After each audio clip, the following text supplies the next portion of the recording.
Today we're diving into an analysis report on IREN's Q1 results. It's an aggressive take, arguing there's a massive gap between the current $40 price and a $142 target, all driven by 355% year-over-year growth.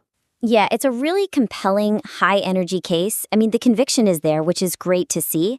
But even the strongest bullish case can be made, more robust. And that's exactly what we're here for, to make it more robust, for that deep expertise investor who's looking for more than just excitement. Right. My first thought landed on the post-earnings price dip.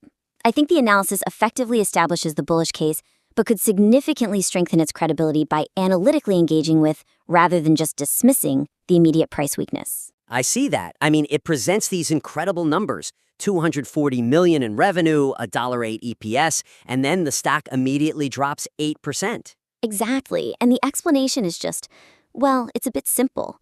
It's attributed to profit-taking and, general Bitcoin volatility. The analysis literally says the weak hands are out. It does. But it doesn't stop to ask, well, what might the smart money be questioning here? Why did the market look at a headline profit of $384 million and just shrug?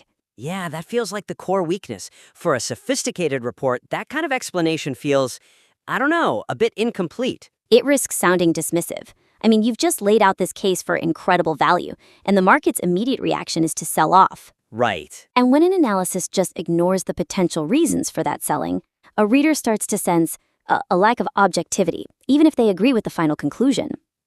Okay, but let me play devil's advocate for a second.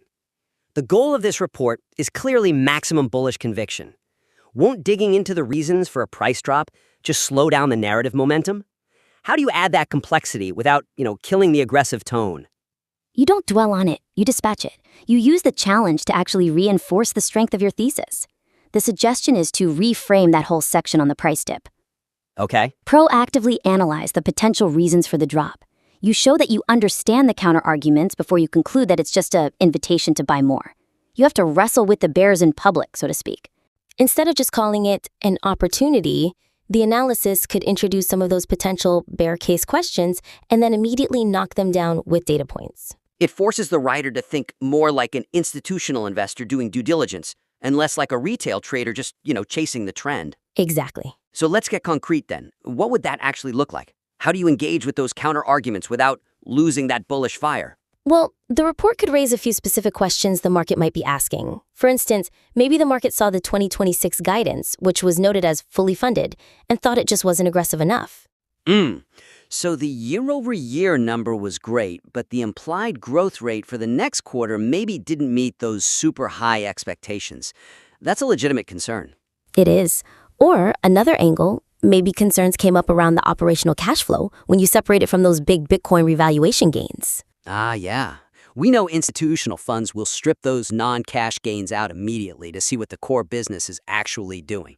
It's step one of their due diligence. And that leads to a crucial part of any investment analysis that feels like it's missing here. What validates the thesis? And maybe more importantly, what invalidates it? Right. The report calls the $40 level critical support, but it doesn't say what happens if that support breaks. Exactly. To add that layer of rigor, you could briefly outline a scenario where that $40 level fails. What technical signal would actually invalidate the bullish thesis? So something like if the stock closes below $39 for 3 straight days on high volume, what does that tell us about the market's real assessment?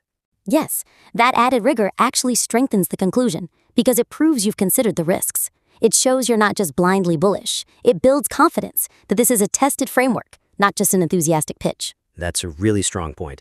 It's about respecting the market's complexity instead of just writing off price action you don't like. Okay, so speaking of complexity, let's talk about the engine that's supposed to drive this $142 price target.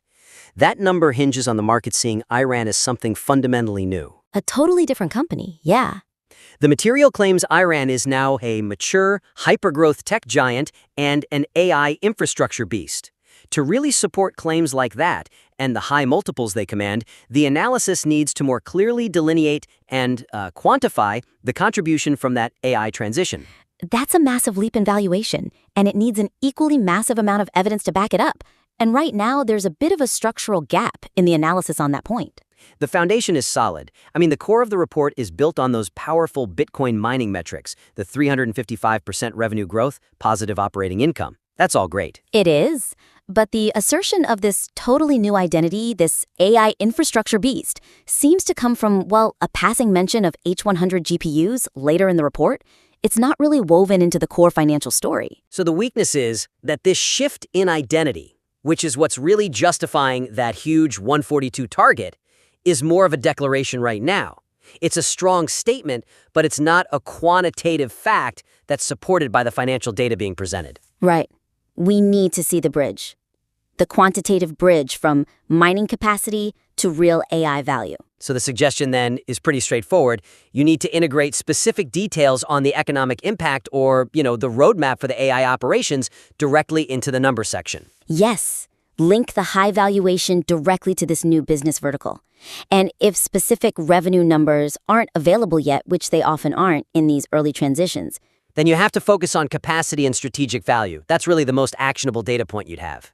I can see how using capacity metrics would make that AI beast thesis so much stronger. But how do you make that tangible for a reader who, say, understands hash rate, but maybe doesn't really get each 100 GPU clusters? You analyze the capacity shift head on. The report could detail the expected utilization rate or even a revenue projection per H100 cluster, and then compare that directly to the revenue generated per megawatt of their hash rate capacity. Ah, so you give the reader a quantifiable apples-to-apples comparison between the two business lines. That would help justify why the valuation multiple should change so dramatically. It's fascinating because it grounds the entire argument in infrastructure and expected return on capital, not just, potential hype. You're moving the analysis from, hey, we bought some new hardware to, this new hardware generates X times the revenue per megawatt compared to our old business. Exactly.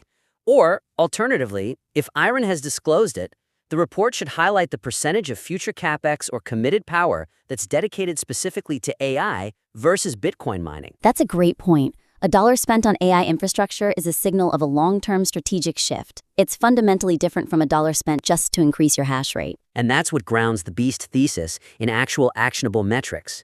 It differentiates IREN from just another miner. Without that granular detail, the capital allocation, the relative value of the new capacity, that 142 target feels aspirational. It feels aspirational rather than analytically derived. You need that quantitative proof to bridge the credibility gap between being a Bitcoin miner and being a hyper-growth tech giant. Okay, let's move on to our third critique. This brings us back to those headline financial numbers, specifically how the analysis presented that massive surprise profit. Right. The presentation of the $384 million net income figure really needs to be adjusted. It should proactively address the impact of those non-operating gains. Doing so is just key to enhancing the credibility of the whole operational story. The report does highlight that impressive number. It's a huge profit, but then it immediately follows it up with this little caveat. Yes, that includes some Bitcoin revaluation gains. And structurally, putting that qualification after the huge headline figure, it kind of dilutes the report's analytical rigor, doesn't it? It does, because it forces the sophisticated reader to immediately do the math in their head and discount that headline number. We all know that volatile revaluation gains are very different from consistent, core operational performance. We're talking about paper profits here, right? It's profit that comes purely from Bitcoin's price going up, not from the actual business of turning electricity into revenue. By leading with that volatile number, the report almost undermines the very conviction it's trying to build. So you're hitting the reader with this massive, exciting number, but then you immediately have to kind of pull back and say, hold on, some of this isn't real cash. It's a structural pacing issue. It is, absolutely. So the suggestion has to be to restructure how profitability is presented in the numbers section. You have to lead with the strength of the operating income and the $240 million in revenue first. And then, only after that, you discuss the total net income number. Separately, clearly separating the verifiable operational success from the non-cash, volatile revaluation effects. It just emphasizes the sustainability of the growth so much more effectively. Okay, so what would that look like in practice? A real shift in priority? Instead of the current sequence, the analysis should prioritize the fundamental, repeatable business success. You start with the core operational achievement. IREN delivered $240.3 million in revenue, up 355% year over year, and, most critically, they achieved positive operating income. That's the foundation of the investment case right there, a clear signal of scalable, sustainable business health. It focuses the reader immediately on the successful core business activity. It proves this company is built on solid financial legs. Right. And then, only once you set that foundation of operational stability, do you bring in the big gap number. Exactly. You'll explain that this underlying operational strength, when combined with the beneficial Bitcoin revaluation gains, which, let's be honest, we expect to be volatile in this sector, ultimately delivered that stunning GAAP net income of $384 million. This new sequence frames the fundamental operational success, the true foundation of that printing money claim, much more cleanly. It tells the reader, first, we succeeded in our actual business, and second, we also benefited from asset appreciation.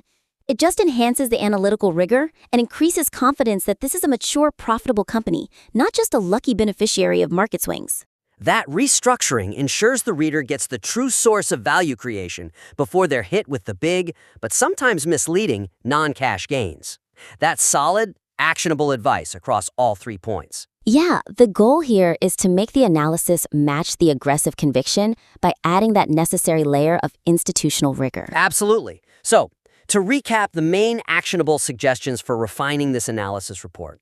First, we talked about proactively addressing that immediate price weakness with deeper analytical counters, even establishing what might invalidate the thesis, rather than just dismissing sellers as weak hands. Second, we focused on quantifying that AI infrastructure beast thesis with specific capacity, utilization, or strategic investment metrics. The goal is to ground that high valuation target in demonstrable business facts. And finally, we just discussed restructuring the financial reporting to clearly separate that sustainable, core operational income from the volatile, non-cash revaluation gains, which will enhance the report's overall analytical rigor.